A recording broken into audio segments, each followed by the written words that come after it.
మేడ్చల్ మల్కాజిగిరి జిల్లాలో ఆర్కేపురంలో ప్రధానమంత్రి భారతీయ జన ఔషధి దివస్ ఘనంగా వాలడెక్టరీ కార్యక్రమం నిర్వహించారు. ఈ సందర్భంగా పలువురు వక్తలు మాట్లాడుతూ గోపి రమణారెడ్డి ఏర్పాటు చేసిన జన ఔషధి కేంద్రాల ద్వారా ప్రజలకు తక్కువ ధరలకు నాణ్యమైన మందులు అందుబాటులోకి వచ్చి వేలాది కుటుంబాలు లబ్ధి పొందుతున్నాయని, కోట్లాది రూపాయల వరకు ప్రజలు ఆదా చేసుకుంటున్నారని తెలిపారు. ఈ కార్యక్రమానికి ముఖ్య అతిథిగా ఈటల రాజేందర్ పాల్గొన్నారు.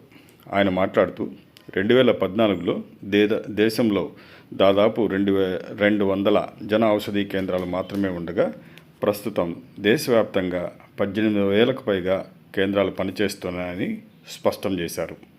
భవిష్యత్తులో వాటిని 25,000కు పెంచే లక్ష్యం కేంద్ర ప్రభుత్వం పెట్టుకున్నదని ఆయన తెలిపారు.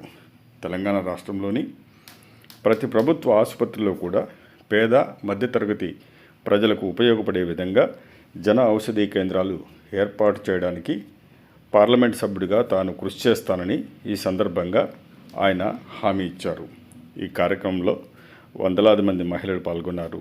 ప్రజలు పెద్ద ఎత్తున ఈ కార్యక్రమంలో పాల్గొన్నారు. అంతర్జాతీయ మహిళా దినోత్సవాన్ని పురస్కరించుకొని మహిళలకు ఆయన శుభాకాంక్షలు తెలియజేశారు.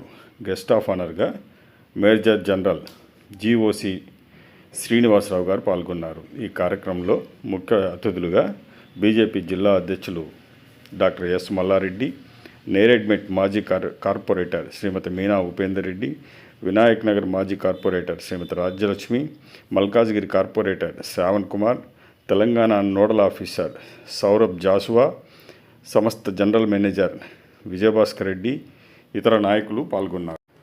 మిత్రులారా, వీబీసీ ఛానల్ని సబ్స్క్రైబ్ చేయండి, లైక్ చేయండి, షేర్ చేయండి. మీ బంధుమిత్రులకందరికీ కూడా వీడియోను పంపించండి, సహకరించండి. జన ఔషధి కేంద్రాలు ప్రజలకు ఎంతో ఉపయోగకరమని గుర్తించండి. తెలంగాణ రాష్ట్రంలో పెద్ద సంఖ్యలో జన ఔషధి కేంద్రాలు ప్రారంభించబడ్డాయి. అదేవిధంగా దేశవ్యాప్తంగా జన ఔషధి కేంద్రాలు పెంచుతున్నారు.